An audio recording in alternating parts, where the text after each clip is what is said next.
On the 3rd of May 1998, Manchester City were relegated from the second to the third tier of English football. Winning a major honour at this time seemed inconceivable, and City fans would have done anything to do so. This is the fairy tale of Manchester City Football Club.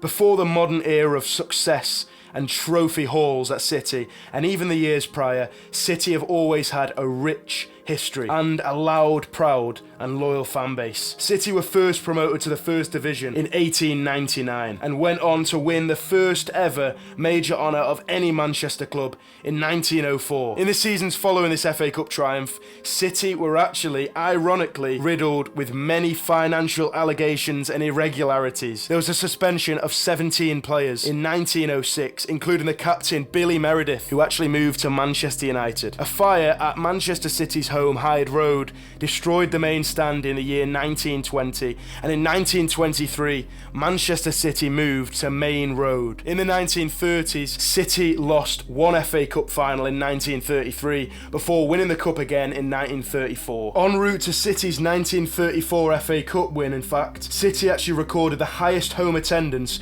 of any club in English football history, as 84,569 fans packed out Main Road for a 6th round FA Cup tie against Stoke. For the first time, City won the First Division title in 1937, but were unfortunately relegated the following season, scoring more goals than any other team in the division, but still going down. Just over 20 years later, City were inspired by a tactical system known as the Revy Plan and reached the FA Cup finals again in 1955, narrowly missing out at Wembley, and in 1956, beating Birmingham City 3-1 with goalkeeper Bert Troutman continually playing after breaking his neck. City won the Second Division title in 1965, and 2 seasons later, with incredible signings of Mike Summerby and Colin Bell, 2 City legends, City claimed the First Division title yet again, beating Manchester United to the title on the final day of the season. City won further trophies in the FA Cup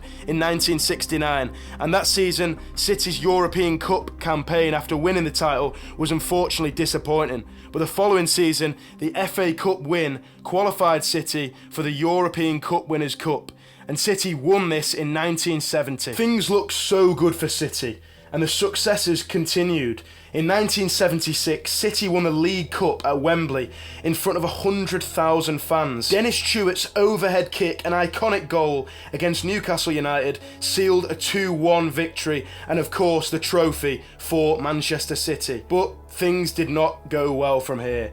It was 35 years before City won another major honour, and local rivals Manchester United went on to win a number of cups and league titles. It seemed Manchester United were the successful team in Manchester, and City almost lived in their shadow. By the 1998-99 season, City had spiralled all the way down to the 3rd tier and found themselves mid-table at one point in the season. But it was this season, in fact, that went on to be one of the most iconic in City's history. Despite Manchester United doing something no other team had ever done, it was this season that defined City as a club. 2-0 down in the playoff final. After fighting to get into the playoffs late in the season, City had just added time to make a comeback. Kevin Horlock and Paul Dickoff's late goals in added time took the game to extra time. And in penalties, Nicky Weaver's heroics took Manchester City back into the 2nd tier. The following season, City found themselves in the 1st tier yet again, and after just one more relegation and one more promotion,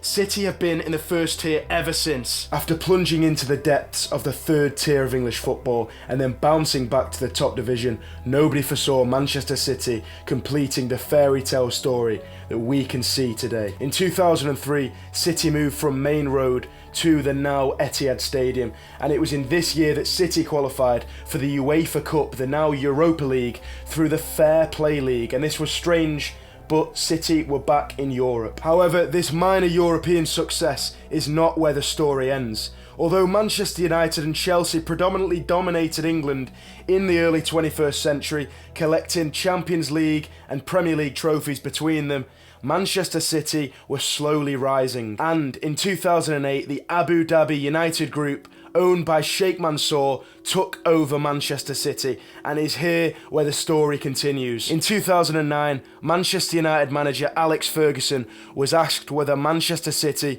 could ever be top dogs in Manchester, and he responded, Not in my lifetime. Well, just 2 years after this statement was made, City defeated United at Wembley in the FA Cup semi-final before going on to earn a first major honour in 35 years, winning the FA Cup at Wembley in 2011. Many Manchester City fans, especially those that could associate with the hard times of the late 90s, would have been more than happy, more than satisfied with just this major honour, but the following season, City went a step further. City beat local rivals Manchester United to the league title on goal difference on the final day, with Manchester City actually trailing 2-1 to QPR, but late goals from Edin Dzeko and Sergio Aguero, both in added time, secured this league title. And it was here where Manchester City were clearly the better team in Manchester. This league win on goal difference was almost defined by a 6-1 win for City in the previous October away at Old Trafford. Alex Ferguson was made to eat his words. 2023. This was a year where many questioned Manchester City. Many questioned Manchester City's abilities. Pep Guardiola, had he lost his touch as a manager? Many argued City's era had come to an end. Even new Manchester United manager Erik ten Hag questioned this. And United actually looked quite good. They went on to win the League Cup and end a long-term 6-year trophy drought. City trailed Arsenal in the league by 8 points, with just a couple of months in the season to go. Was this the end of Manchester City, or was it just the start? City overcame this 8-point gap and stormed to the league title. A week later, City defeated Manchester United at Wembley 2-1 to win the FA Cup. And after an incredible European Cup campaign, knocking out giants of Bayern Munich and Real Madrid, completely obliterating both of these sides at the Etihad Stadium, City found themselves at the European Cup, the Champions League final in Istanbul. The treble of the FA Cup, the league title, and the Champions League had only ever been completed in English football by one team, Manchester United. And guess who was in town to complete it as well? Manchester City. And a team that had never won the European Cup. A team that had been in the depths of English football, the third tier. A team that had been mocked. A team that had been laughed at. A team that apparently has no fans. We took our numbers to Istanbul and we won the European Cup. Rodri, the man, scoring the only goal. And what a time to be alive. Manchester City winning the treble. This is the fairy tale of Manchester City. Treble winners, 24 years after being in the third tier of English football. City won the Premier League at the Etihad Stadium, the FA Cup against rivals Manchester United at Wembley, and the European Cup in Istanbul. Kings of Europe, Kings of England, and FA Cup winners. You could not write a fairy tale better than this. Manchester City Football Club.